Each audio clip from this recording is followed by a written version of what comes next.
Cassini SEO and the Impossible Dream, presented by Sandy Garcia, also known as Social Sandy. Next slide. I can do that. Just give us a chance, guys. We're getting started here. We always have to do the housekeeping, and we've already been asked the question once, so let's just throw it out there. Yes, this session is being recorded and will be available soon on our YouTube channel, and we will send all of those who registered a link to the recording. The presentation slides from Sandy will also be linked on that page, so you'll have a PDF you can download to look at the slides. Don't worry about missing anything. If you're having audio problems hearing the presentation and you're on the phone, the simplest solution is just to hang up and call back. If you're having audio issues and you're on the computer, you may want to try using the phone dial-in number. You'll find that on the right panel. You'll find a phone number and a PIN number. We want to make sure you stay connected with the Top Rated Seller webinars. Please sign up for our newsletter. You can find the sign up at pagemage.com/Top Rated Seller webinars. Our newsletter is infrequent, but when it goes out, it's got good stuff. Info, selling tips, and seller advice, a link to all the recordings of past webinars, and news on what's coming up next. You can also stay connected on our rapidly growing Facebook group. We're over 1,500 sellers, and we have a very active community there. Great place to ask questions about your eBay business. You can also engage in the conversation on Twitter. Please use your hashtag TRSW if you want to ask questions or comment on our Twitter activity. Our next webinar is coming up soon, and guess what? It's telling you about the holidays coming up soon. The webinar is going to be given by Lisa Satora of lisasatora.com, and the title is The Time Is Now, Preparing Your eBay Business to Maximize Holiday Sales. Sign up for this at pagemage.com/Top Rated Seller webinars. This will be Wednesday, June 25th, after the eBay radio party. Be sure to sign up. We want to mention our sponsors, because without sponsors, we would not be able to present these top-notch educational webinars to you all. Our #1 sponsor is Social Beacon from PageMage. Social Beacon is a free app that enables you to promote all your items for sale across social media. You can measure your social selling and learn what's working. Our next major sponsor is Stamps.com. If you haven't signed up for Stamps yet, you're missing an easy way to increase your business. With Stamps.com, you can import orders from multiple marketplaces, and it will also automatically post the delivery confirmation numbers for you. Stamps.com also hosts a brand-free program for eBay sellers. Check it out at Stamps.com. We're also sponsored by Outright, which is now known as GoDaddy Online Bookkeeping. Put your accounting on autopilot, pull together sales and expense data, imports from all of your sales marketplace. Check it out at Outright.com. We're also sponsored by eBay Radio, where you've got the griff. eBay Radio is live every Tuesday and Thursday from 11 a.m. to 2 p.m. on Pacific Time. You can listen live. If you missed the show, there are great archives. Check out eBay Radio at voicemarketingradio.com/VMR. And we're grateful to our connectors, Kat Simpson, that's me, of thatcat.com. You can find Karen Locker at solutionsforecommerce.com. Now, here comes Sandy. Are you ready, Sandy? I'm ready. All right, here we go. Hi, everybody. Welcome, and thank you for joining us today. Today's webinar is Search, Cassini SEO, and the Impossible Dream. And the hashtag for today's webinar is hashtag TRSW. Disregard what you see on your screen. There have been a lot of questions and confusion related to search, and I'm hoping to give everyone a basic fundamental understanding of what search is and how it works, so that the next time you hear a change or a news story, you have a better understanding of what's actually going on. So what we're going to go through today, we'll go through a basic primer. I'm calling it Going Back to School Search Engines 101. And we're going to take a look at Google and the 3 pillars of search engine optimization called SEO. Then we'll move over to eBay, take a look at Cassini and the 3 pillars of Cassini optimization. I'm going to give you very specific action steps that you can use immediately to improve your listings. And then I want to refocus on some of the key takeaways.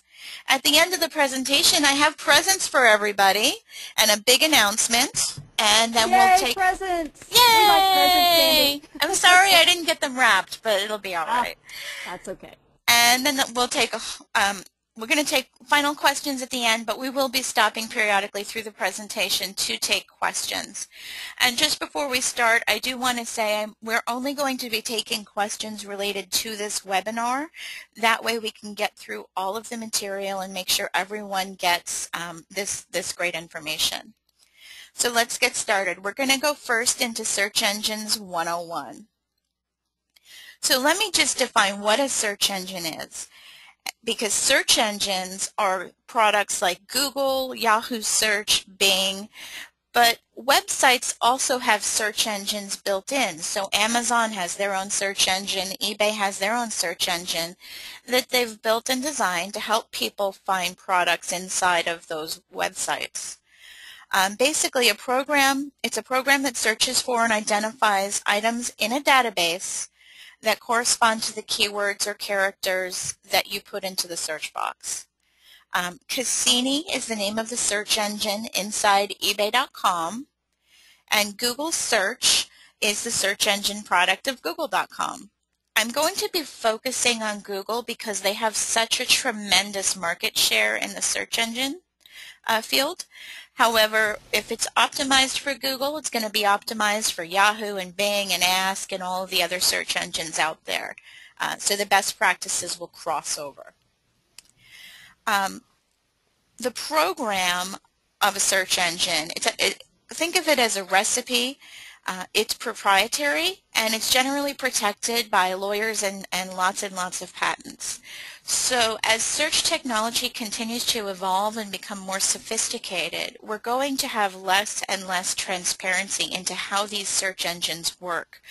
It's sort of like seeing a car and knowing it has an engine and knowing that the engine makes it go, and you may from time to time see little parts of the car. You may know what a part of the engine looks like, but you're not going to get the schematics ever again. You're never going to understand the big picture of how all these pieces work together.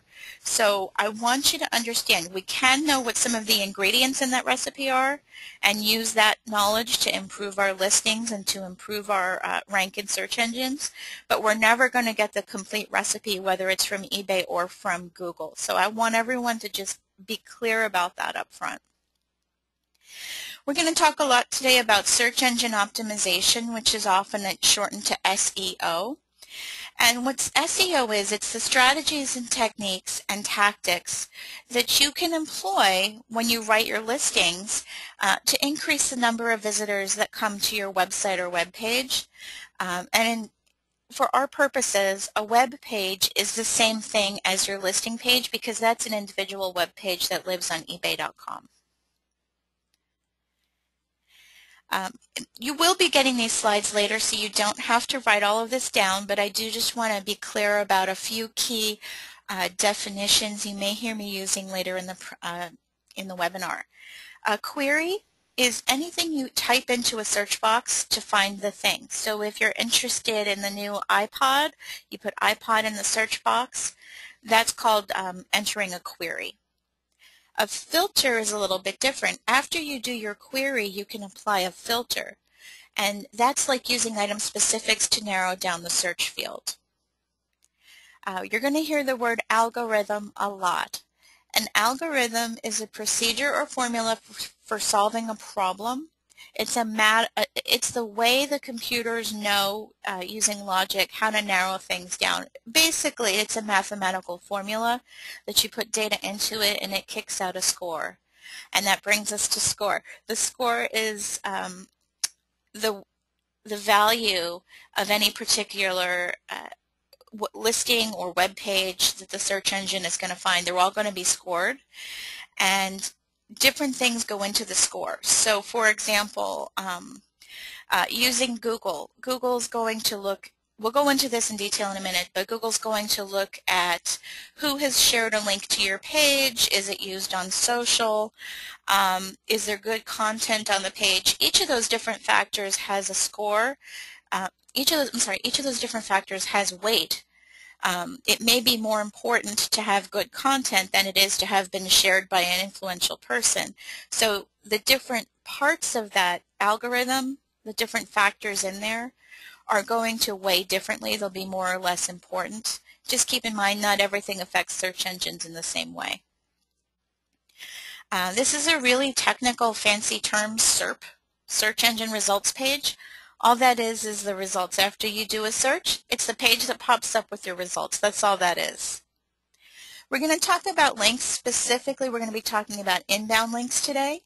Inbound links are links out on the internet that will point to any particular web page. In a perfect world, they'll point to the listing page for one of your items. And then again, for the purposes of this webinar, a web page is the same thing as one of your eBay listing pages, item pages. And that was a lot of information right up front. Karen, do we have any questions yet before we go too far? Nope, not yet. Okay. Oh, well, one quick one. Sure. Somebody has to leave early and they want to know if they can get their present later. Yeah, we will, it'll all be emailed out. No problem. There you go. Thank you. Just catch the replay and then fast forward to the end. All right, excellent. I found this quote and I thought it was very profound. You need to expect change and accept change if you are working in the world of the internet, if you are working in e-commerce. Trying to fight the dynamic and fluid environment of the web is not logical for your business, nor is it a fruitful use of your time. Keep emotion out of it, press forward, and adapt to the changing environment. Changes happen all the time, especially with the eBay Spring Seller updates. Just keep in mind you can't stop change. All you can do is learn how to optimize in a new situation. So I really wanted to share that with you. I'm actually going to print this out and put it up on my wall. It'll help me breathe the next time a major change comes out. Okay, at this point I'm going to go ahead into Google and the 3 pillars of search engine optimization. I want to clarify a definition. When you search for something in Google, you're going to see these 3 different areas of the screen come up on your results page. On the left are what are known as organic results. These are results that you're doing search engine optimization to get your content into these organic results. This is a way of doing free advertising and making yourself rank as high as possible. On the right side of the screen, there's 2 different paid advertising features. The first is the PLAs, or paid listing advertisements. And you'll see here there's a couple from eBay, and then there's a whole bunch from Etsy. So eBay and Etsy are actually spending money on your behalf to put the advertising here in the Google search engine for you. And an interesting thing that Etsy does is Etsy will actually let you earmark money to go to these paid ads, which is kind of cool. So you actually spend more, but then you can see what you're getting for it. And then below that are the AdWords. This is the Google paid ads that are text-based. And you'll see right there, number 1, eBay.com is paying for advertising. It's been a lot of drama at eBay last week. So I just wanted to touch base on one of those major things that happened. There's been news reports that eBay's traffic has fallen off Google anywhere from 33 to 80% of the statistics that I've seen. So let me just give you a moment to understand kind of what happened. First of all, Google took a manual action against eBay.com. The general sense of why that happened is that eBay was providing thin content and doorway pages into eBay.com that were not valuable pages, and they were some old school SEO tactics that were not the greatest. There's still a lot of speculation going on about what happened and why it happened. We're not getting an official word from Google. We're not getting an official word from eBay. So bear in mind, anything you hear is just speculation. All I'm pointing to, and I'll show you a couple examples in just a second, the type of pages, the type of things that were causing problems. My personal opinion on what this means, it's temporary.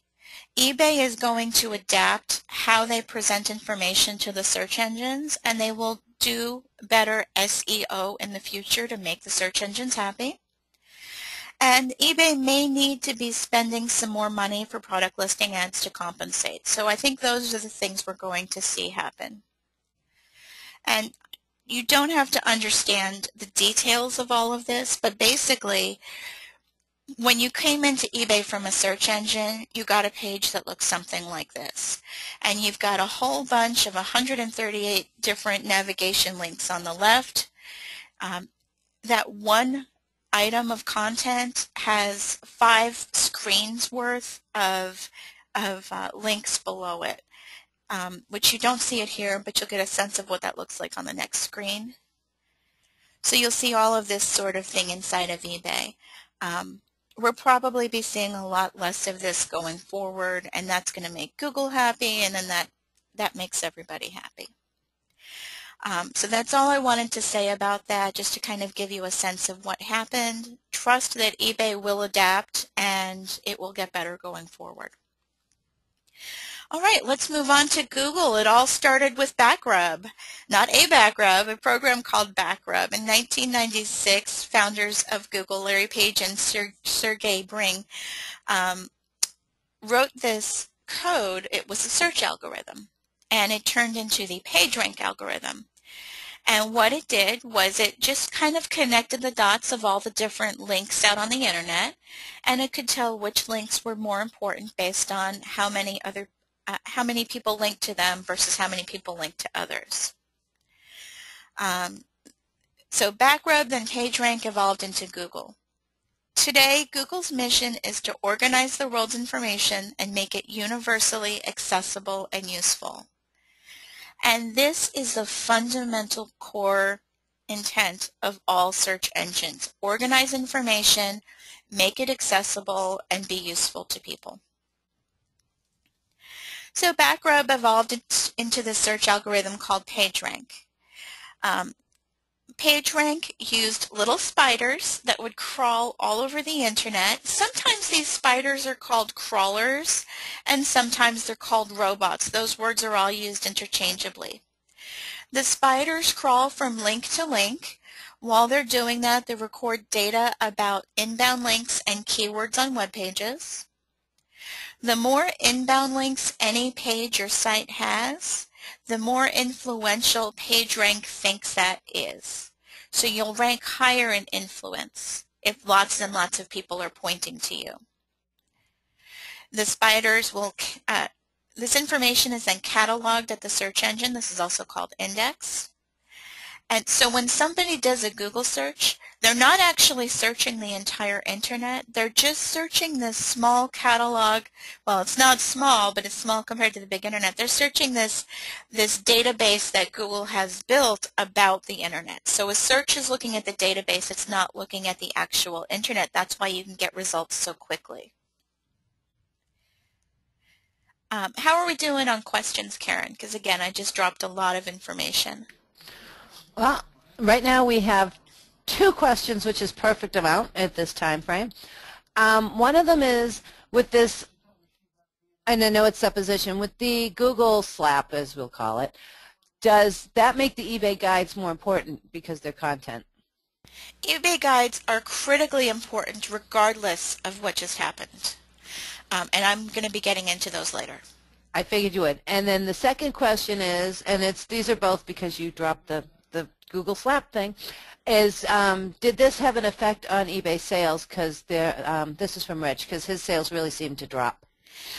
I don't work for eBay. I don't have data on what happened across the board with sales, but I will say 3 things happened this week. You had Memorial Day, and sales are historically low over holiday weekends. You had this, and then you also had their issue with the passwords that came up, the password changes. So there's a lot going on at eBay right now. I would hesitate to say it's any one thing. I would say those 3 things together may have been a factor. Awesome. And Barbara wants to thank you for addressing the eBay slap. You're welcome. It's a Google slap. Well, you're welcome. I'm happy to help. Google does that. I mean, we know that when Panda and all the different ones, they slap things down. They do. And, it's funny, just as a matter of perspective, as sellers, we're constantly reacting and adapting when eBay drops the Cassini changes on us and they drop the spring seller or the winter seller updates on us. Well, eBay has to do the same thing with these other engines, with these other companies. Yeah. Well, they get caught too. I think it was maybe a year ago that JCPenney got a hard Google slap. I mean, a lot of big companies will get Google slapped, and they have to revise what they're doing. So it's not just eBay. Yeah, and remember, the end game is Google wants to give a great search experience, so they're going to drive behavior that does that. So that's why they make these changes. Exactly. All right, so let's get back to it. Now, earlier I said you will never know the exact formula and you'll never know the exact recipe for how search works. Google, for example, has over 200 different data points that will go into your ranking score, and they're constantly changing. And the weight of any individual point is constantly changing. So that's why we can't get that exact, recipe down. Hummingbird is the newest name for the Google overriding algorithm. They chose the name Hummingbird because they feel it conveys the message of being precise and fast.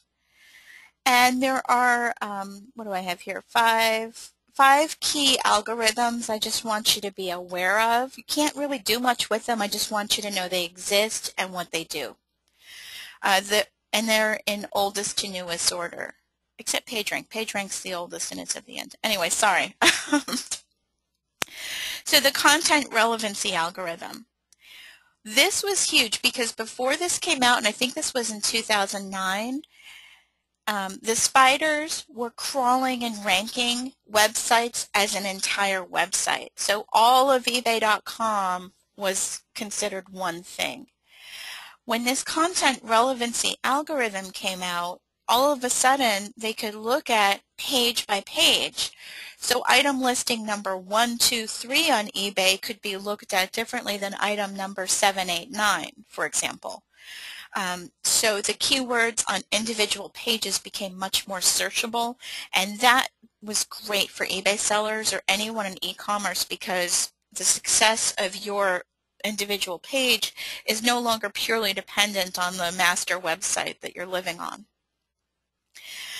Then they had Vince. Vince was an algorithm that focused on notable and trusted brands. The concept Vince looked at is basically reputation. Coca-Cola has a certain reputation. RC Cola has a different reputation. Pepsi Cola has a different reputation. And there might be no-name cola at your local discount store that has a different reputation. The public reputation of these different brands, as the search engines read it, is now a factor with Vince in how you rank. Panda 4.0 is the other big change this week. Just to be clear, the eBay traffic drop is not related to Panda 4.0. The eBay traffic drop is related to a manual action. That much we know as a fact. So this is the quality website content algorithm. This is the thing that makes sure your web page isn't spammy, that you're actual somebody who speaks from authority and you're sharing good content that is helpful and relevant for people. And that's where eBay guides come in. That's a great way to optimize your place in the Panda algorithm. Penguin is going to help decide, the Penguin algorithm helps decide link quality. So Penguin helps filter out bump sites or sites that are just all spam with different links all over the place because they're trying to get affiliate revenue. Penguin helps tune those out and make them less visible so that when you're searching for something you actually see, you get some meat. You're not getting some junk food back in your search results. And then we've already talked about PageRank. PageRank looks at link quantity and the influence of pages that you're linked to. Okay, and what I've got here came off of something called the periodic table of SEO. These are the three different buckets of ranking factors. You have content, HTML, and site architecture. Of all of this, everything I've outlined in green is something that you, the seller, can actually have some sense of control over. The things that are not outlined in green, eBay does for you. Okay? So what can you do? You have control over writing your pages well, using good grammar and writing quality content. You have control over researching what keywords you're going to use and making sure that the keywords that you're using in your titles and in your descriptions are the same as the keywords people are actually searching for. That research is incredibly important. You have control over the different words and phrases you hope to be found for. So if you're selling a Harley Davidson t-shirt, you want to make sure you're using keywords like Harley Davidson motorcycle souvenir t-shirt. You know, try to get in the mind of the person who's shopping and use the words they would when they search for that item. Is your content engaging when you write your descriptions up? Are you writing up something that's easy to read, easy to follow, and also engaging? It makes them want to read more. The longer someone stays reading a page, the higher you're going to be able to rank. Are your pages fresh and about hot topics? And in this sense, of course, hot topics could be the keywords that are trending related to your item. Keeping your content fresh. If something doesn't sell, go back, edit the page. It not only has eBay benefits, it has search engine optimization benefits. And lastly, is your content thin or shallow or lacking substance? And I showed you a minute ago a slide where eBay had kind of a poor example. So you want to make sure that you write, we'll go into the details in just a minute, but make sure that you write something more than just a sentence that says the effect of, you know, cool radio, buy it. You need to have a little bit more meat in there. On the HTML side, there's very little that you can do, but what you can do is make sure you're using structured data, and that means fill in your item specifics. The item specifics are structured data eBay feeds up to Google for you. Are you keyword stuffing? Do not keyword stuff. If you are found to be keyword stuffing, Google will not like you. Keyword stuffing is using the same keyword over and over and over to a point that it isn't natural. And are you hiding keywords with your color and design? This is a very old SEO tactic which is growing out of favor, but that might be using white text on a white background to draw up more keywords so the person looking at the page doesn't see it, but in theory the search engine would.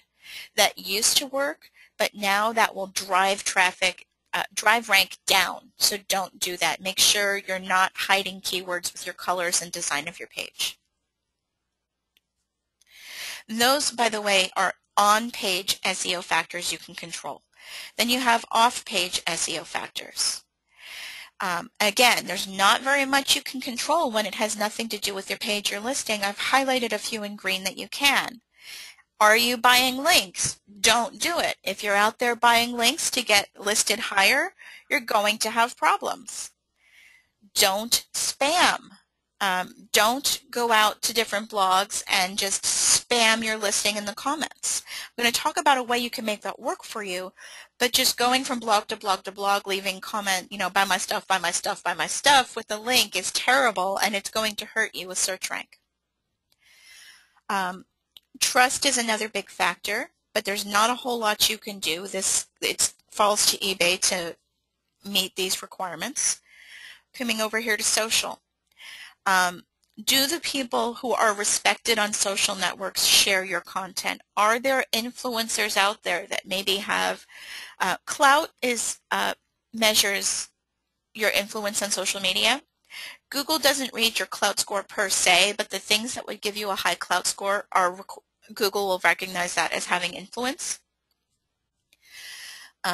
So you want to make sure that whenever it's possible, if you know influential people, get them to share your content from time to time, or become influential yourself and share your own content.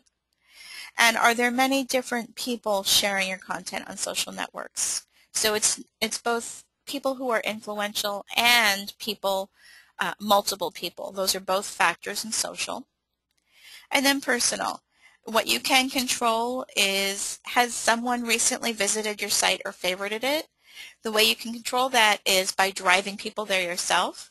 And in your social media, as you're encouraging people to go there, ask them, hey, add it to your wish list if you like it. Have them mark it in some way that they like it. Put a call to action in your social shares that will drive them to do that. And have your friends socially favorited the site. If you have your own business page that links back to your eBay store, get your friends and get more people to follow you and like it and go forward from there. Karen, how are we doing so far? I definitely have some questions for you, mostly about keywords. So, and this is a good time to stop and answer those. Okay. One of the first questions, though, is when you were talking about the algorithm changes that Google made, one of the questions is, are the key algorithms happening now? Key algorithms have been happening and evolving for years and years and years. That was kind of what my answer is. Once Google makes the change, they keep that change and then they just tweak it pretty much, right? Exactly. Bring it forward. Another question was, what is a good amount of time to use a specific keyword in your content? As long as it's relevant. Keep using the keywords people are searching for. Relevance is what matters. So, for example, in the 1950s, ladies wore trousers. Today, they wear pants. Trousers was a valid term for a very long time, but today, not very many people use it as a search term. So as long as that keyword is relevant, you should continue to use it. Okay, here's one, because you were talking about keyword stuffing, and that was one of my answers to that, how many times? Can you give an example of what keyword stuffing is? Sure. I'm going to give an example based on, I used to live in Ithaca, New York, and Ithaca, New York has this cheesy slogan, Ithaca is gorgeous, G-O-R-G-E-S, because there's all these natural formations carved out by the glacier called gorges up there. So Ithaca is gorgeous, and it's popular on postcards. So the example I'll give is if somebody has a vintage postcard for Ithaca, okay? So this would be keyword spamming. Hi, thank you for visiting my listing. Look at this beautiful Ithaca postcard. Ithaca is gorgeous. Haha, isn't Ithaca beautiful? The gorges in Ithaca are so pretty. I absolutely love Ithaca. Ithaca, New York is the prettiest town ever. I used to hike in the gorges in Ithaca, New York, etc. That would be keyword spamming. That would be annoying. It would be, and it's very annoying. That's exactly the point. That's why Google is like, change it up. This is a beautiful vintage postcard from the 1920s featuring the gorges in Ithaca, New York. Period. Move on. Well, and I know, too, it was one of the other webinars we had is an example, too, for keyword spamming. Wouldn't it be just pulling anything that we even remotely might have something to do with the thing that you're selling, that you stick the words in there? Yes. Yeah, I was actually speaking just now to keyword stuffing, which is a type of keyword spamming. But keyword spamming in general could just be dumping a whole string of keywords at the bottom of a page. Okay. And then one more question, and then, Corinna got you, that she said that pants are still trousers in the UK if you're selling them there. Well, but it's in the it's less searched than pants would be. That was my point. It is. Okay. And then the last question is it true that VTG is a bad keyword for collectibles? I'm going to get to that in a minute, but I will answer that specifically now. VTG is a eBay shorthand. Everyone needs to stop using eBay shorthand. People who are eBay shoppers get it and know what NWT, VTG, OOAK, they understand what these things mean. People who are searching in Google because her best friend just got this cute vintage dress and now she wants to find a vintage dress from the 1960s. First time she's shopping for it, not going to use VTG. You need to use the keywords people are using. VTG is not what's used by the general population. It's what's used by the eBay buyer subset. Okay. One last quick question because it fits with this. And I just lost where it was. Oh, what do you advise? Why do you advise not purchasing links, and what exactly do you mean by that? If anyone offers to get links all over the place for you for $10, $15, $100, don't do it. Somebody will approach you on the internet at some point to do this. Don't do it. You'll know when it comes up in front of you. We have a whole bunch more keyword questions, so I'm going to put them all, bunch them together so you can cover them all at the end, so you can go to your next section. Does that work? Very good. So everybody, I'm getting your questions. I'm going to put a whole keyword section together at the end. Excellent. Okay, so all of those things I just showed you, I wanted to show you how complicated and deep this is and how you can't control everything. But what you can control is go forward when you want to write SEO optimized listings with the 3 pillars of SEO. The 3 pillars of SEO are content, links, and social. I'm going to go into those now for just a moment. Starting with content, you must do keyword research. Must. You have to do keyword research for the types of products you're going to be selling over and over. This doesn't mean you have to spend a half hour on each listing, but if you sell coffee mugs, you probably should spend a couple of hours at some point doing deep research on what do people look for when they buy coffee mugs. Not only will it help you write better listings, it'll help you source more effectively. There's 2 different ways that it's easy for eBay sellers to do this. There is a free tool in Google. It's called the Google AdWords Keyword Planner tool, and the link is up there for you. This does have a huge learning curve, but it's free. I also find it to be very time-consuming. Time is money, so I'm going to recommend you go with Terapeak. Buy the annual subscription. This will become your most valuable resource if you sell commodity items, and by that I mean items which frequently come available for sale. If you sell extremely rare antiques and collectibles, this may not, Terapeak may not be as useful for you. You may want to look to WorthPoint, but this is very important. For your eBay listings, the content for SEO is everything that's in your different listing fields. Content is your title, your item specifics, your description. So whenever I say content, you have an opportunity to optimize with keywords in all of those areas.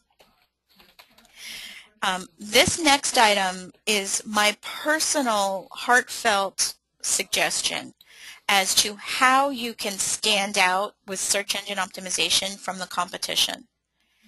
And that is when you write your descriptions, before you drop into bullet points, facts, and figures, put a keyword-rich sentence at the top of your description that gives context for the item. And by that I mean what the item does or how it can be useful to the buyer. And I'm going to show you an example of that in just a second. Putting this keyword-rich sentence up above your bullet points or your details or your charts in your description is going to really help you stand out, because Google's going to have something nice and meaty for those spiders to chew on, and that can only help you. This is huge. I want everyone to go through their listings and strip out anything in their description template that is not description of the item. Your description field needs to be very specific, describing the item. Take out your return policy, take out your, your exchange policy, your shipping policy. Anything that does not describe the item needs to come out of your descriptions. And that is now why eBay has these new policy fields. You need to spend some time setting up the new eBay policies and getting that data out of your descriptions and into the policy fields. There are SEO reasons for this. It is not just eBay doesn't like it. And then the last point on content, Google spiders may not crawl the entire title or the entire description. They may only read maybe the first 10 words or 15 or 20 words. So make sure the most important words in your description are at the top of the front of the title and at the top of the description. Okay? And I want to show you an example of why you want to write that keyword-rich sentence. This was an item I tested with on Facebook yesterday, and what I've outlined here in green, that was the first sentence of her description. So if somebody sees this out on social media, look at that beautiful content it's pulling in. It's a nice, well-written sentence. It draws you in. You want to learn more. It's not just, you know, strict measurements or some strict data about it. It's not, you know, leave me 5-star feedback or I will never be happy. You want to add value with, put that first keyword-rich sentence, because look at how social media picks it up. And if social media is picking it up, you know search engines have picked it up and read it first. Do we have any more content questions before I move on? Karen, are you ready for me? Oh my goodness, we do. I had just muted myself because Kat was complaining she could hear my typing, and then it took me a minute to unmute. Okay, yes, they're coming in fast and furious now. Okay, first question is, are bullet points still important in your description?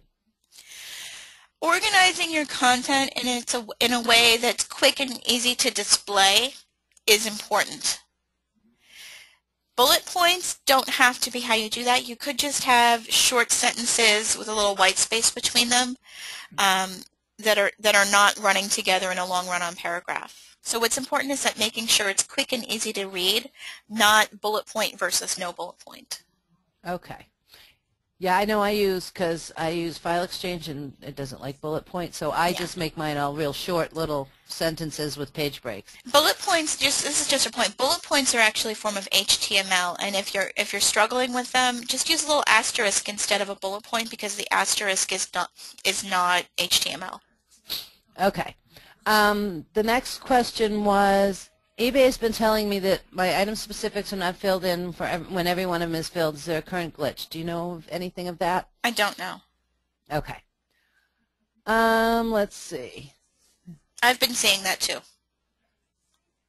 And then Sharon was asking that she agrees with the terms taking out. Last she read, eBay says to still list the terms in the description, and she even included a page for it. I'm sorry, say that again? She agrees with? That she agrees with taking the terms out, but last she read, eBay is still saying to list the terms in the description. I hadn't heard that, had you? I've not heard them saying that. I'm hearing them say, get it out, use the policies. There is a link in the chat room that Sharon Ware put in pages that eBay help, so that may be where they're getting that information. Yeah, eBay doesn't always update their help, I don't think. I think that might be the situation, that it's an old page. Okay. Let's see, the next one is, I currently use my title as my first line in the description field. Is it time to change that? Yes. Okay. Let's see, brand first or item type, i.e. men's pants or the brand name. Which would you say would be better to have first? The quick way to test that is to start typing into the eBay search box, and the eBay search box is going to give you a drop-down of the most searched terms. So just see how it displays when you type this, start typing in the description. So for example, if it's True Religion jeans. True Religion jeans size small. I'm just making this up off the top of my head. I don't know how True Religion jeans are sized. But if you type in True Religion jeans, you're going to see the order and the keywords that people are searching for. So just use that to learn. Okay. There's a big long one. Don't the Google spiders only go so deep into a web page or your listing page? So if your terms are far below, is that okay to still leave them there? It's not okay, because you never know how far those spiders are going to read. They won't give us that data, and you want to make sure anything they read is actually related to the item. Okay. And then the one or the other, and there's still a lot more which I'll collect, but one of the things that somebody was saying is removing shipping and return policies will be a big job for people who use listing templates. Then what they can do is just don't worry about the old ones, but go forward, stop doing it going forward. Okay. I'll give you one more and then we'll move on. Does using bullets affect these SEO concerns, or is it more a convenience for mobile? The bullets, they display fairly well on mobile as far as I've seen. I haven't seen any problems. And as I said, bullets are HTML, but they're kind of HTML light. So you might have situations with file exchange like you do, Karen, but displaying on a mobile device, they're not a problem. But if you ever do have problems, if you're ever detecting problems with them, just switch over to the asterisk, or just switch over to having short sentences that all line up with a little bit of white space in between that's easy to read. Sandy and Karen, Gladys made a good point. She said that bullet points are completely against the global products search. So there's another issue about bullet points. But most of us don't pay to play with Google. Yes, that's correct. And actually, let me address that. So remember at the beginning I showed the PLAs, the product listing ads. That is paid advertisements. As eBay sellers, we cannot get put into the product listing ads. eBay can get us put into the product listing ads because we can't feed content to Google. eBay feeds it to Google for us. The product listing ads, I've read Google's specifications very carefully. It suggests avoiding bullet points, but it does not say that they are being downgraded at this time. As a matter of fact, it says you are not being penalized at this time. So it's discouraging the practice, but it's not holding it against us at this time. I've gone to a lot of other major retailers' websites. I've been to Macy's, Neiman Marcus, all these different sites. They're all still using bullet points. So at this point in time, I'm not concerned about it. Maybe in a year to 2 years, it's going to become an issue. But don't worry about that with today's listing.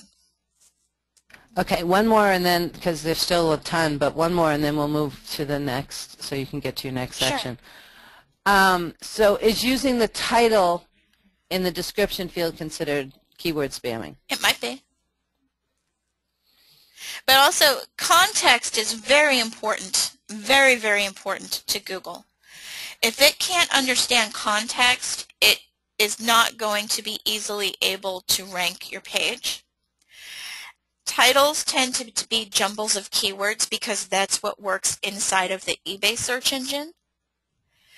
You're much better off if you want this outside search engines to read you to have a short, simple sentence. Use all the same keywords that are in your title, but structure them into a workable sentence. That is my recommendation. That context is very important for Google. That's why they spent millions of dollars on the Google Books project, so that they could learn how people write, what the context is, and they could learn, the computers could learn the English. Actually, not just the English, the computers could learn multiple languages. Grammar is also important. Okay? Okay. All right. So let's move. And the other thing is, if you had your title, the example I have on the screen right now, if your title was the first thing, you would have basically the same text written twice. Excuse me for 1 second. I hope my mute button worked and I didn't just sneeze on everybody. Nope, you did. Okay, excuse me for just 1 more second. Carry on for a moment. We can definitely carry on. Ellen was asking, can we get a recap of the questions and answers? You'll be able to watch the video, and perhaps we can try to get a list of questions and get some answers from Sandy to put with it. We'll explore that with her after the show. Sound Okay. good? That sounds great, and I think my allergies have settled down. Sorry about that. Oh, we all have them? Thanks for bearing with us. All right, the next pillar of SEO, remember there are 3. They are content, links, and social. So we've talked about content, let's talk about links. The quality and the quantity of links that come into your item pages is also a major factor in the search ranking algorithms.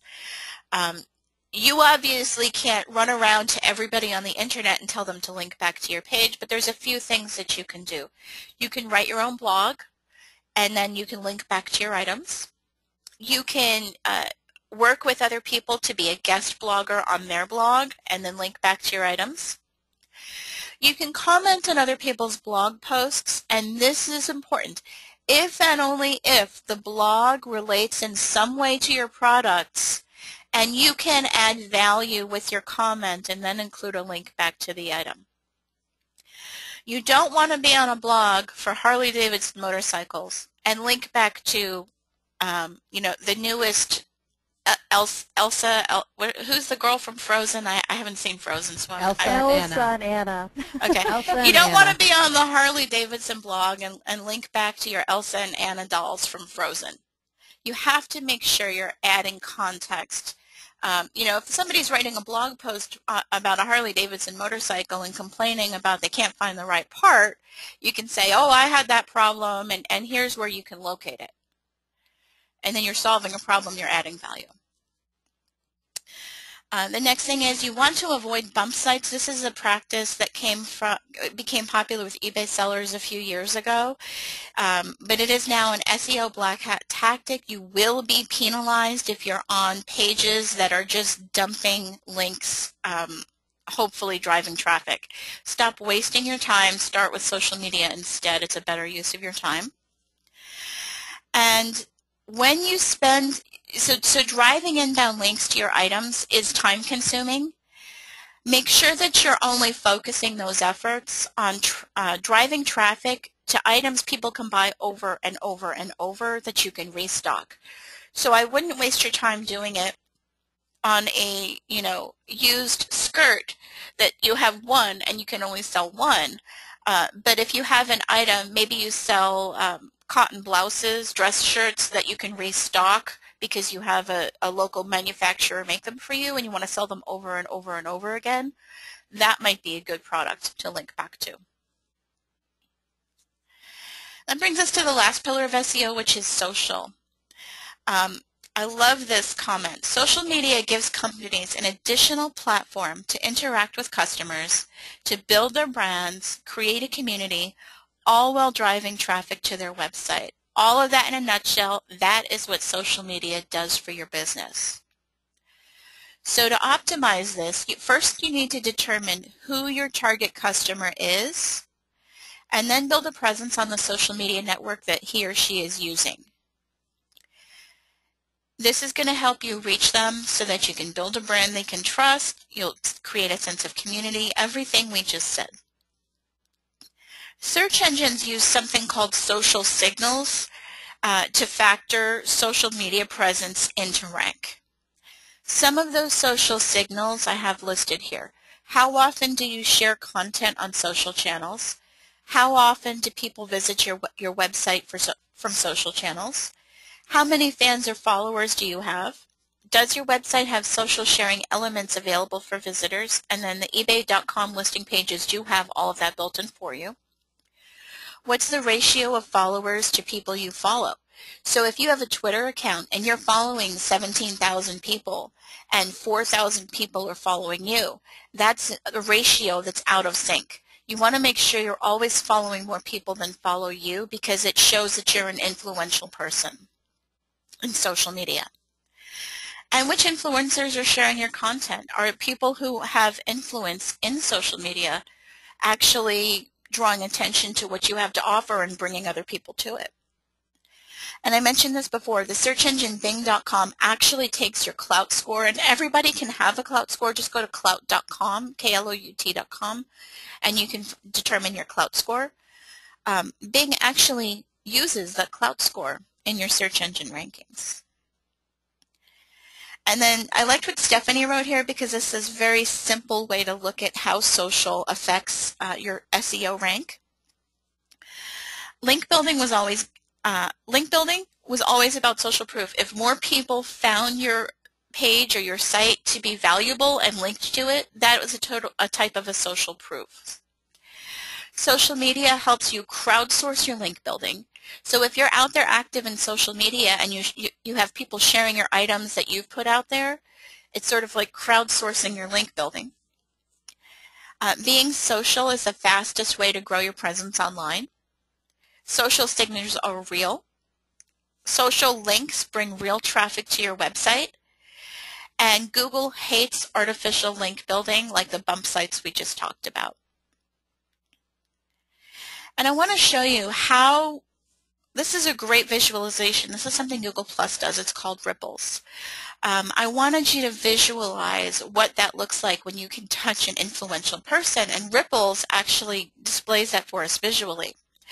So I found this post from Will Wheaton yesterday about the Will Wheaton project. That is, he's taping the first episode. It's going to be on the air. And this was shared by 93 people. Well, of the 93 people that you shared at, you can see these 4 people are massively influential because they have a lot more people connected to them. So you can do things like this to find the influencers that might be able to share your products and start building relationships with them on social media. And that brings us to the end of the 3 pillars of SEO.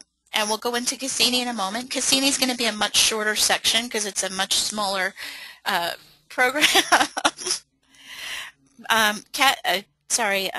Karen, do we have any more questions? And we need to move pretty quickly at this point. Okay, I'm just going to hit 1 or 2, and then when we get to the end, if we want to, we can ask the rest of them. Okay. So one of the questions was, with that example you showed, so do the first 3 words mean more in search? Say bowl, lotus, enamelware, mid-century. The first part of it, so you get 80 characters, maybe the first 40 or 50 are what are going to be read, but we don't have an exact character count. But the front, and then, put the most important words in the front. And then the next one is, why is up for auction a better keyword than Catherine home? It may not be. That was just one random example I grabbed. Okay. What about pictures in terms of search? And, do the amount of pictures matter? That is indeterminate. I don't know. Oh, okay. I do know that your gallery picture is the one that they will see. I think that's more of an eBay factor.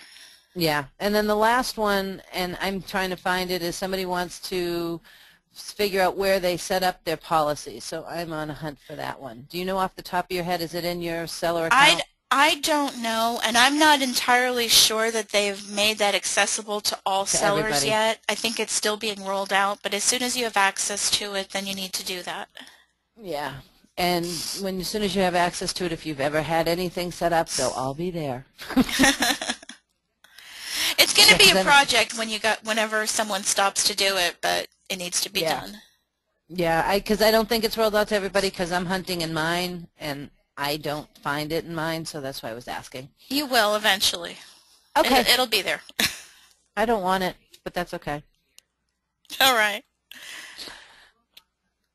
Shall we move on? Go ahead and move on. All right. I just want to refocus very quickly. We talked about Google's underlying mission. At eBay, our mission is to provide global online marketplace where practically anyone can trade practically anything, enabling economic opportunity around the world. And their key values are here. And I really do believe that this is inside the heart of everybody at eBay and behind how they do what they do. What they do is drive commerce. How they do it, this is what's behind that.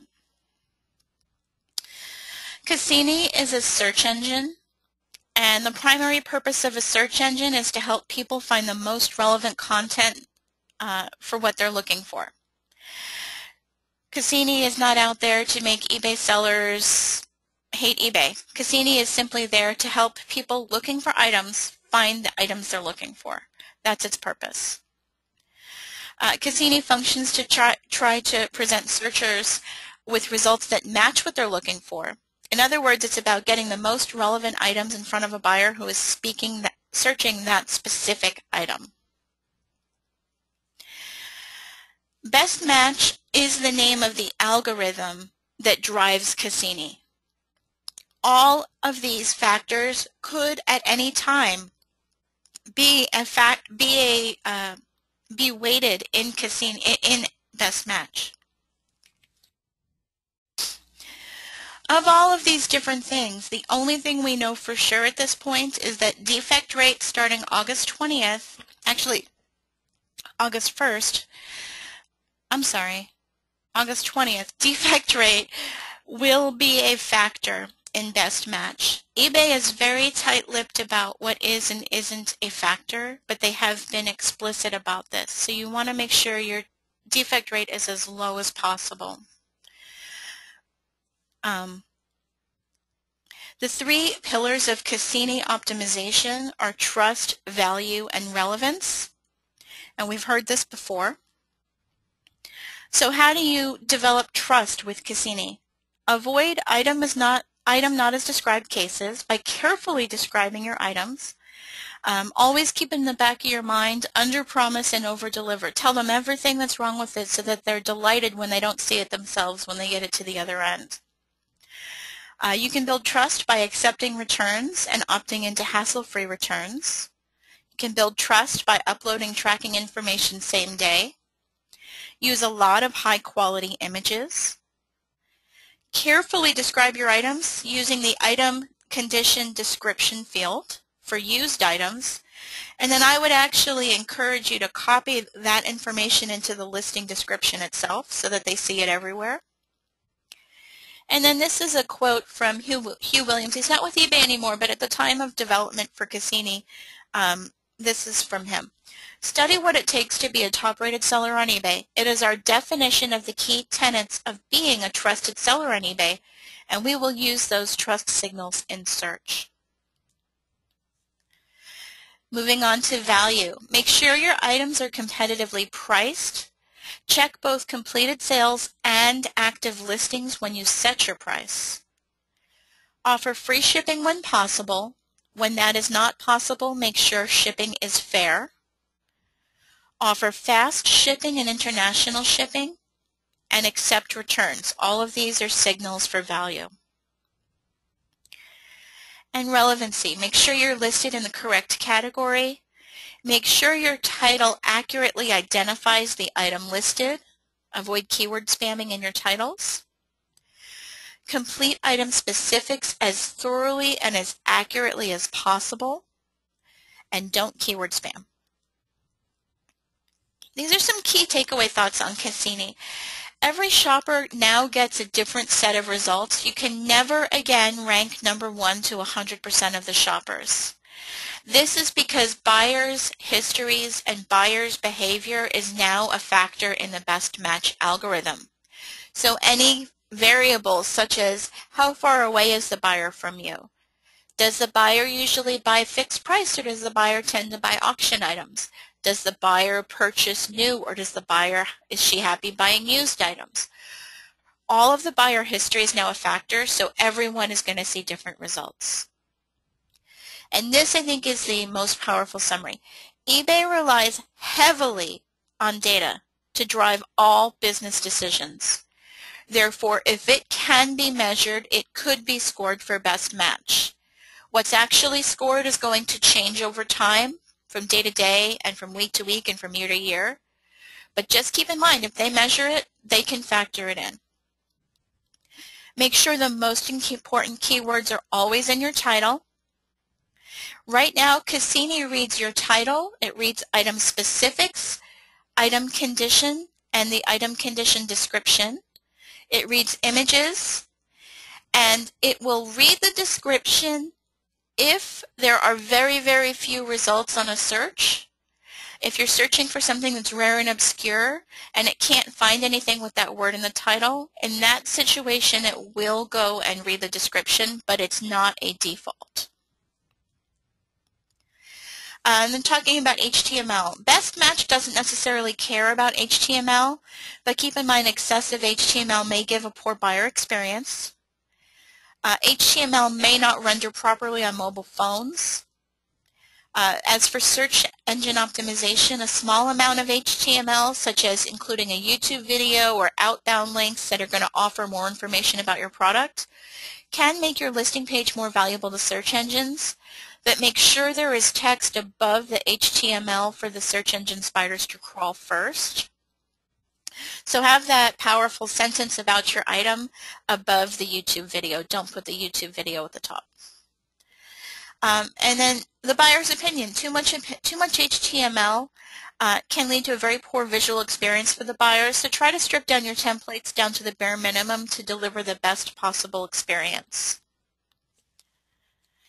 and I'm going to be going through this as quickly as I can. Sorry about running a few minutes over. We should be done by about 1:15. Action steps, optimizing for Cassini search. Number 1, follow eBay best practices. They're telling you to do things because they know that these things drive a higher spend from the buyers. So if it drives a higher spend, there's a good chance it's going to be a factor in Cassini. Do keyword research before writing your titles. Use item specifics and fill in every single item specific you are prompted for. Strive for the lowest possible defect rate and top-rated seller status. List with a mixture of both auction and fixed price, because some buyers want auction items, some buyers want fixed price items. That way you can reach everybody. Try to find a source for a new multi-quantity item that you can put in your store and keep restocking. This will actually help you not only with Cassini but with SEO. And once you do that, don't let eBay see you have 200 of this item. Let eBay see you have 10, even if you have 200 sitting on the shelf. And then you can either manually adjust it or use key quantity in the eBay App Center is a great way to adjust it. That's 99 cents a month for that program. The reason is the ratio of sold to unsold is also a factor in Cassini, or at least it was. At one time, we were told that. So you want to make sure that you show you have sold 10% of your inventory when you sell 1 of 10, not that you've sold 1% of your inventory when you sell 1 of 100, even if you have 100. Use Markdown Manager and Promotion Manager tools. These can give you Cassini bumps, and price competitively. Action steps optimizing for SEO. Write eBay guides and eBay reviews, because this is very, very, very strong quality content that search engines absolutely love. Make sure you're not just spamming a guide or a review with your item, but you actually take the time to write what you have some expertise in and share that information with your buyers. Use social media marketing. Do keyword research before writing your titles and descriptions. Fill in every single item specific, everything you're prompted for. Even if you don't know the answer or it doesn't apply, just put unknown or N/A, because Google reads a blank differently than it reads unknown. And you want to make sure you don't leave blanks in your structured data item specifics. Put a keyword-rich sentence at the top of your description. And then stop using eBay vocabulary in titles. We've talked about that already. Find a source for new multi-quantity items again, because one of the things that's a big factor with search engines is longevity. The longer a page is live, the more frequently the spiders can crawl over it. So having long-term items that are frequently restocked is great for SEO. It helps you get to the top. Key takeaways: eBay's a data company, and data drives everything they do. Search algorithms evolve constantly, and that you're not going to hear when there are changes all the time. You'll hear big changes, but not small ones.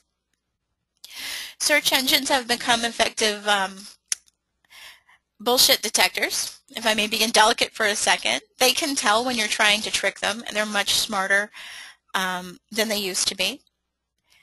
Relevance and trust are key factors across all search engines, whether inside eBay or off of eBay.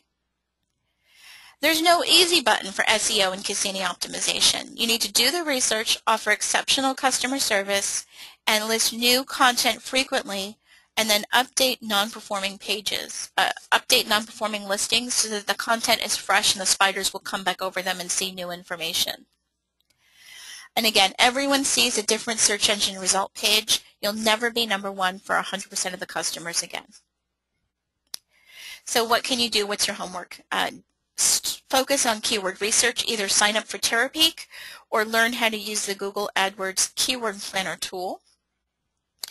To drive links, if you have the time and the writing skill, create a blog and publish at least weekly. If you don't have that much time, you can visit other blogs related to your products and then comment. Make sure it's in context. And social. Open at least one social media account. I recommend Facebook, Twitter, or Pinterest. Instagram is great, but because you can't put links inside Instagram posts, it will not help you with SEO. Learn how to promote your business effectively with social media. Post once a day on each social media account that you have. And pagemage.com/education has some great resources to help you learn how to do this. And that's everything. We'll get to the questions in just a second, but who wants presents? Does anybody want presents? Me. I want presents. Especially Cat always wants presents. And again, four-letter word. Forgive me, I didn't have time to wrap it, so let's get to it. The first one is going to be, later today, I'm going to have a guide ready, which is going to summarize a lot of what we just talked about into very simple, actionable steps, and you'll be able to download that from my website. So the first present is going to be a guide for optimizing for eBay, Cassini, and search engines. The second present is, this is outside of the Top Rated Seller webinar series. I am asked so much, how do I get started on social media marketing? I'm just going to do my own webinar. So everybody's invited and it's free. It's going to be June 25th at 1 p.m. Pacific, 4 p.m. Eastern. Seats are limited to 250 seats, so if you're interested in going, you make sure you register. If you can't go, please don't register. Save that seat for somebody who can attend live. Everyone will have access to the download after the event. And then my big announcement is present number 3, my gift to the world. It is the Social Sandy Education Center, which you can access now at socialsandy.com. Everybody gets a free basic membership if they sign up for one. And what you're going to get is a weekly newsletter that will keep you up to date on the most important trends and changes in social media and e-commerce for the current week. This is going to save you some time if you don't have the time to go through and read all the news every single week. I'll kind of summarize it into a quick little digest for you. I'm going to give sellers a weekly challenge that we can all work together to develop our businesses. They're going to be launched each Sunday. A new challenge will be launched, and then in our private forums, which you get access to, we can talk about how we can enhance that challenge to make our companies more successful. And lastly, free membership is going to get you discounts on the live online classes for social media marketing and e-commerce that we're also going to launch in the Education Center. So it's a free resource for everybody. There's no charge for all these things. The classes we're going to teach are going to be 90 minutes long, limited to 25 people, and they are going to be live. So when you sign up for a class, it's going to be like you're in a classroom talking to people. So those are my presents for you. You can go to socialsandy.com and get all of them. And that brings us back to questions. Yay, questions. I hope you liked your presents. Oh, yes. Those are awesome presents. Yes, questions. Brad wants to know if you're an active seller on eBay. That one just scrolled past, so I can address that quickly. Yes, officethreads.com will take you to my website. As a caveat, I will be closing from June 15th to August 15th for a relocation cross-country, but around August 15th I'll be back in business. And you've been selling for a while, right? Since 2008. Yeah, so all of this stuff you've used for your own, all the stuff you presented, you use for your own business and your own growth. I'm a top-rated seller and also a power seller. Okay, one of the questions, and this is always a topic of conversation, so maybe you can talk with me about it for a minute. Sure. Good till cancel versus 30 days relist, automatic relist, and all that stuff. eBay customer service recommends to people that they don't use good till cancel. Your thoughts? Everybody you talk to at eBay customer service has a different piece of advice. Not everybody you talk to at eBay customer service has extensively studied on this topic. My personal opinion is when I put something up for sale, I want to give it the best possible chance it can to sell. That means I want search engines to find it and I want Cassini to find it. That is why I do good to canceled. Now, I don't leave my items stagnant when I do good to canceled. I periodically go back and review them. And I make tweaks and changes to them so that the content stays fresh as far as the search engines are concerned. And as far as eBay is concerned, it helps too. It's important because anytime you end a listing and start another, you break the link. So if that link is out there anywhere on the internet, it will go dead, or it will point to other people's stuff on eBay. If you use good to cancel for an item you're trying to sell, that link is never going to break. It's going to stay the same item number. And well, one of the things that I found too for me personally is I look at my Omniture reports and find out how often my customers come in. You know, that what do they call it? Traffic Frequency. reports. Yeah, and the visiting frequency. And, you know, your customers, if they're your regular customers, especially if you sell in a more narrow, like you sell clothing, you know, it's more specific niche, they know what you have. They're coming to see new stuff. They know if you're just taking down old stuff and tweaking it. Yep. The other thing I found is we get busy. Stuff ends. We forget to go back and relist it. 3 months later, you can't relist it. I have right now personally a box of 75 challenge coins that I have to relist from scratch because they fell off, disappeared because I played with 30 days. So you have to decide how much time you want to spend relisting versus listing new content. Exactly. Does that make sense? Okay. Exactly. Okay, now let's see if I can find, let's see. So Bev just asked, and this is, since we're talking about this right now, so the 3 free eBay, oops, I said that bad word. eBay has this new 3 free relists that some sellers are getting, you know, where they can automatically relist something 3 times for free. Yes. So is that bad for SEO? Auctions are always bad for SEO, and I think people are tending to use that with the auctions because auction items don't get crawled fast enough usually to rank in search engines. Unless there's a tremendous amount of external traffic or links driving to that item. You know, like remember when Farrell sold his hat for charity? There was a tremendous amount of traffic, so people saw that in search results. That scares me, actually, the automatic 3 free lists. I'm scared because I see so many listing errors down the road from people who are new to eBay and not sure about what they're doing. If you're using fixed price, just put it up good to cancel because you're only going to be getting it for the 30 days. You know, you get 30 days out of each listing fee. Yep. If it's a fixed price item. If it's an auction item and you're careful with it, I don't think it makes any difference because your item won't get crawled fast enough. Exactly. And that was a lot of the different things. And now, so they're asking now, though, about, you know, if it's relisted a bunch of times with no sales, it sinks in Cassini, and it'll eventually sink if it doesn't sell fast. And that whole click for impressions versus sales. But now click for impressions versus sales really only matters on a multi-item, right? Because if it's a single item, you only have one of them. Once you've sold it, that rank's not going to matter to anything. That's true. Do I have that right? So let's see. So to answer that in part, what I would say, no problem.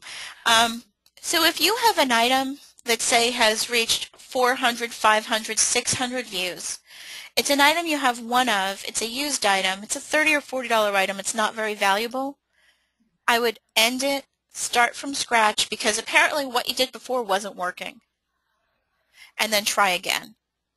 Okay. But if it's a multi-quantity item, I would let it be. Because some of the items have sold, which will give you the ranking, which will keep you in search. Now you can tweak and freshen multi-quantity items. That's a new development in the last month or so. So I would say go in there, refresh it, maybe play around with your pictures, do something to tweak it and freshen it up, but don't end it if it's got a lot of sales history. Okay. And one of the things that I personally tell sellers if they have Selling Manager Pro is make sure that they add, because you can customize your columns, if you have the views and the start date column on there, then you can look when you have a day and just sort it and find your old stuff with a lot of views that maybe needs to be tweaked. And that's easier than, you know, searching through all of the stuff if you have those columns, if you have Selling Manager Pro. Yep. Good point. That's what I do, and I have people I've worked with that I found stuff that goes back to 2008, and it's like, okay, let's tweak these. Okay, now let's get the real questions because there's more and more and more and more. Those were real. Yes, I know, but those were the ones that just popped through my eyes. Okay, Regarding item specifics, if you don't know all the info on a collectible, it's better to remove the empty blanks rather than leaving them sitting empty. If eBay is prompting you for the field, it's because Google wants that field answered. So if you don't know the answer, just type the word unknown into the answer. Okay, that was the next part of the next question. So unknown is a good answer. Does Google or eBay use cloud as a factor like Bing? No, not that they have informed us. I highly doubt eBay does. Although I do suspect eBay is looking at inbound links and where traffic is landing from eBay. I know they're looking at that. Whether or not they're using that in search, I don't know. Google has not stated they are in partnership with Clout to look at that information, but the information that will have you rank with a high Clout score is the same information Google may independently be using as signals. So who are they connected to? How much influence do they have? How much influence does the people they're connected to have? Google may look at those individual points rather than the score that summarizes it. Okay, and speaking of inbound links, is Pinterest considered an inbound link? If your item is found on Pinterest and it drives someone to eBay, that is an inbound link to eBay that has come from Pinterest, yes. Okay. Pinterest tends to rank really well if you've written a good description on your pin, by the way. Cool. I need to do something with Don't just drop the title. Don't just drop the title. Take that first sentence out of your listing and use that. Write a helpful sentence. So actually use the pin, don't just click and drop and run. Exactly. Actually put something in the pin description. Okay. That means I got more work to do. You know, you can change it going forward. You don't have to go backwards and redo everything you've already done. It wouldn't be hard for me. I only have 3 pins, I think. Well, there you go. We won't go there. Okay, now another question people are asking about is the Facebook eBay seller community pages and whether those are bump sites or if you post links to your items. And I know bump sites are different, so could you explain what those are in the process of this? Bump sites were basically a site where you could go and upload links to all of your items. That's all they were. It's just pages and pages of links and links. Did anybody ever click on them? No. I had one of my social media clients was like, well, I've been doing this. Well, you know, this takes time. Why should I do social media instead? And I said, all right. I had her go to her Omniture traffic report. Inside of eBay, it comes with your eBay store subscription. I said, so take a look and tell me how much traffic came from that bump site. And she looked, and she looked, and she pages and pages of data. She's like, I don't see it anywhere. I said, well, that answers your question. So these bump sites do not drive traffic to eBay at all. They're a complete waste of time in today's world. They used to have value. They do not any longer. The other thing is there's these eBay sites where people will, inside Facebook, there's groups where people will share their items and say, hey, visit my eBay item, I'll visit your eBay item, and it's driving traffic. You want to be careful because what you're doing is you're driving traffic that is not qualified traffic. You're just driving traffic for the sake of traffic, and Cassini eventually will downgrade that for you. And search engines will eventually downgrade that for you. If people are bouncing off of a page once they get there, remember the length of time people spend on a page matters. So if you go to a page and then bounce off, go back to Facebook, go to another page, bounce off, that's going to hurt you in the long run. You're much better off spending your time using social media to actively promote your individual items and to build a relationship with possible customers. And social is all about building that relationship. Yeah. Now, that being said, so if 5 or 10 people follow you from the Facebook page into your thing, 5 or 10 people hitting it is not going to be a major factor. But 500, 1,000, that's where you're going to, you know, when you get into the hundreds and thousands, that's when you're going to start to see it working against you pretty drastically. Okay. Speaking of social media, what is a realistic amount of time to spend on social media? I recommend everybody posts once a day. What you post needs to be a blend of content, and I'm going to go into this in detail in my webinar. You can sign up at socialsandy.com. It's free, and then everybody will get the replay also. if you use tools like Feedly or theoldreader.com that can set up, use a reader tool that will set up basically a personal newsletter that you can go to and just find content in one place every morning, you know, maybe you're spending about 10-15 minutes a day, or you can sit down for an hour or two on a Saturday or Sunday and just schedule things out for the entire week. It doesn't have to be overwhelming. It just needs to be another task you go through each day. It just needs to be consistent. The more time you spend on it, the more effect you're going to get. But as little as 15 minutes a day to 20 minutes a day, absolutely you'll have, that will help.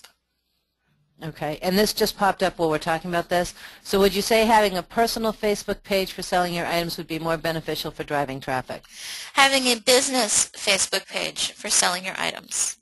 Okay. And on the business page, you don't just want to push items, you want to share knowledge. So if you sell stuffed animals, you sell a plush, share articles on how to clean the plush and what makes one plush collectible versus what makes another not collectible, why people want pre-Duffy hidden Mickeys, and all of these things. You know, share knowledge and information to draw in a larger audience, and then periodically drop in an ad for your items. I will readily admit when items come flying across my personal Facebook page, I hide them all. Because I want to see the stories and the content and the people, not what they're selling. Yeah. You know, and when you have a lot of people, a lot of us, especially people that sell on eBay, have a lot of friends and followers on Facebook. And when you multiply even 1 or 2 items times 1,000 people, that's a lot of buy my stuff on my page. Let me give you a real quick example. So I did a post 2 years ago on a Diane von Furstenberg wrap dress that I was trying to sell. So I linked to the specific dress. But my post actually gave value. It said, everybody loves the wrap dress. The way it hugs your shape looks great on every body style. All women look absolutely perfect. Something like this. 2 years later, I was contacted by the Pittsburgh Gazette for their lifestyle section because they were going through Twitter. They had found my post. They thought it was helpful. And then they shared it in the newspaper 2 years later to over 1 million people. So adding value through your posts of items for sale, you can do that too. It doesn't just have to be Starbucks coffee mug. It can be the bigger the mug, the better the coffee, and a link to the Starbucks coffee mug, if that makes sense. It does, it does. I know I used to back in the day on Twitter, I'd ask Kat, hey Kat, how does this, you know, when I was first doing listings, how does this listing look? So not only would I get the feedback from her on how it looked, but I would get other people going to look at it, and they would give me feedback. There you go. Because it, you know, you only have 140 characters. Yep. So the product was still being seen, but I was asking a question. Questions are great. Okay, let's see. Where am I now? Regarding linking back to our eBay items, if we sell one-of-a-kind items, do we not link back to any of our listings? You still can add value, but your time might be better spent using social media and building a relationship with people who will shop from you again and again, instead of spending time on blogs driving traffic to one particular item. Just use your time wisely where it's going to be most effective for you. Okay. Do picture file names get crawled by Google? They do, but unfortunately eBay overrides all of our picture file names, so they won't read what we wrote. Well, I'm glad I don't bother to change all mine then. Oops. Yeah, the easiest thing to do is if you use an inventory number system, just name your pictures with your inventory number so that you can go back and match it later. Okay. The eBay guides, some people are asking what they are, how do you find them, how do you do them, and the reviews. I don't have the link off the top of my head, but basically what an eBay guide is a little blurb of expertise that you can share with your buyers. Actually, if you guys will excuse me for 1 second, I'll show you one that I wrote, and that will help, okay? That'll give a real quick visual. So this is my Office Threads eBay store. And then let's go here. And my guides should be down here. So I wrote a guide on how to shop for used dresses that fit you. And to write a guide, you go here. So the link, oh, it's not showing me the link. But you can just Google eBay guides, and any guide you land on is going to have this write a guide button as long as you're logged in. So I just told people, how to use measurements in an eBay listing to shop for an item. I went through that. And as you can see, those items down the bar on the right are all my items for sale. So by doing this, and then we've got some comments below, and people went over social media. So by doing this, it drives traffic to my items. Does that answer the question? I think it does. Okay. They wanted to know how, and basically it gives knowledge, it gives information, so that helps with SEO. Mm-hmm. And then see this right here, what I'm pointing to? It enables me to connect my guides to Google+. This is the only place in social media I've been able to find where I can drive traffic to my personal social presence through eBay. Okay. When writing guides, do we need to research if someone else has written a similar guide? No.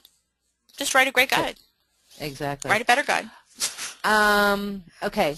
Here's one for your opinion. Mm-hmm. What is your opinion on having pictures in the description area? I think it's wasteful if you're just reloading the exact same pictures in the description area. It's hurtful if the pictures are above your text, because remember, the spiders are only going to crawl the top little piece of your description field. If all they find are pictures, they're going to go away. If you have text above the pictures, it won't help you, it won't hurt you as much. The main problem with pictures is people shopping on mobile devices is they may not render properly on a mobile phone, and they may throw your template wacky when you're on the mobile device. Okay. Here's one that's just because you showed your store. How come you don't have the new eBay storefront?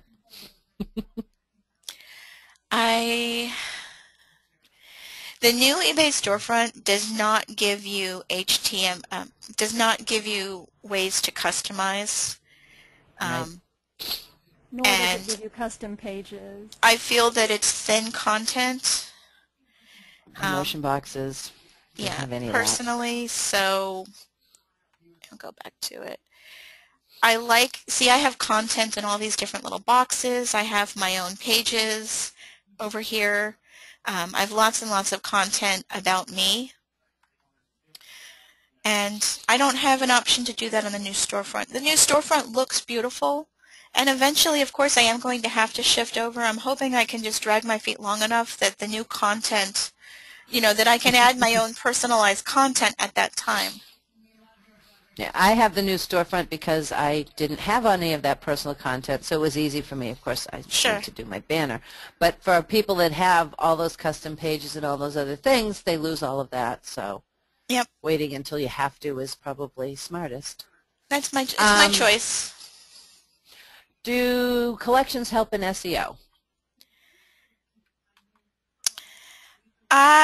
Oops, it's the wrong page. I don't know. eBay gives us no data whatsoever about collections. Any traffic to our store from a collection is lumped into ebay.com traffic. So that's the answer. eBay is not providing that information to sellers. Okay. Wait, was the question Go SEO? ahead. If it's SEO, it may help with SEO because the more that you're out there, the more there is for the search engines to find you.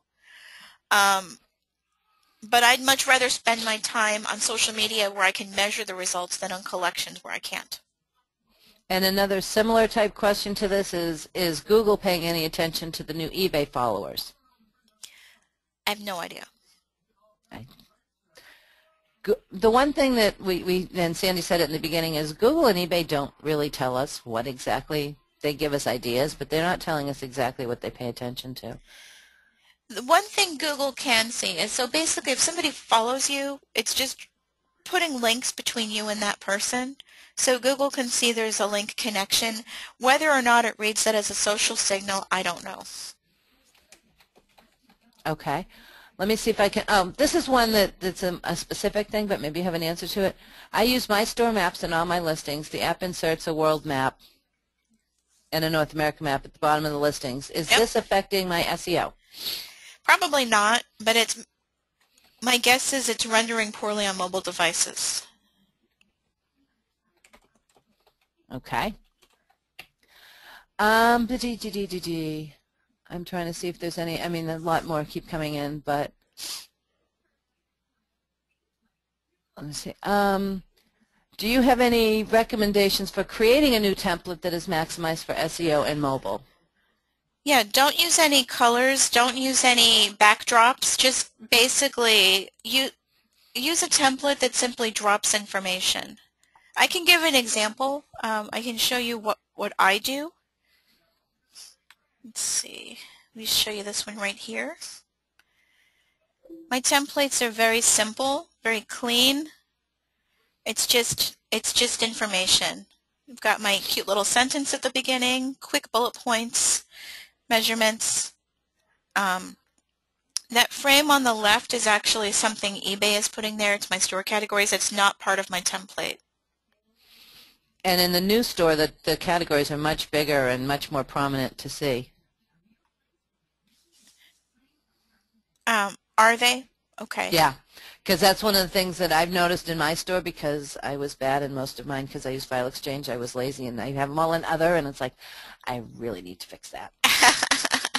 Because they're definitely a larger text, so Yes. It's like if you click, so it's very obvious that I have everything in other. Yeah. So, you know, and eBay is always going to make changes, so we just have to roll with the punches. Yep. All right, there are probably more questions that I didn't see buried in the comments that we have, but lots of people were saying thank you so much for all the great information. Some people said they could listen to you all day. Oh, that's wonderful. Thank you. Love you. Kat, did you see anything that I may have missed? I saw a lot of questions we missed, but here's the deal, guys. We can't stay forever. Sandy has a job. She actually has a store to run, and she's getting ready for a move. So here's my suggestion. I'm going to do my best. Hopefully we have a good recording to get this up within 24 hours. So we will be able to listen to the webinar again. You'll be able to download a PDF of the slides that Sandy prepared. Yep. And I'm going to ask Sandy if she'll pay extra attention to our Facebook group for the next couple of days. I'll go over to the Facebook group right now and hang out for the next couple of hours. No problem. There you go. So if we didn't get to your question, if we missed it, or we ran out of time, or we didn't actually word your question the way you wanted to, now you have access to Sandy on the Facebook group. And if you just search, she's trying to find you the link, but if you just go to facebook.com and search for Top Rated Seller Webinars, you'll find our group there. We'll be over there approving people every minute. I know that you're already seeing comments on Facebook in some groups about your webinar, Sandy, so it's getting out there. Oh, cool. If you're confused about what your current guru is saying and what Sandy said, please come to the source, come over to the Facebook group and ask Sandy to clarify, and let's get that discussion out there. Again, we have another webinar coming up in June, same day as yours, Sandy, so we're going to have to coordinate, make sure that ours is not the same time as yours. I'm a few hours later. I already did. Awesome, awesome. You're so good. So don't forget, you've got 2 webinars on June 25th, so don't plan anything else, okay, guys? You've got to listen to Lisa Satora help you get ready for the 4th quarter for holiday selling. And you've got to listen to Sandy talking about social selling. So I'm still going to be on jet lag. Oh, my goodness. Yeah, we're going to be back home from the eBay radio party. So check out pagemage.com/Top Rated Seller Webinars to sign up for our next webinar, and join socialsandy.com and sign up for her webinar. And we will see all of you again on June 25th, and before then on the Facebook group. And I will pull a log of all the questions that were asked if Kat doesn't shut the door before I get it. I won't let you. And I will look and see which we covered, which we didn't, and try to create kind of a document so we can kind of even put them in the top-rated seller that this question was asked and kind of have discussion around them. How's that? Wonderful. Awesome. We will see you guys soon. Thanks, everybody. Bye-bye.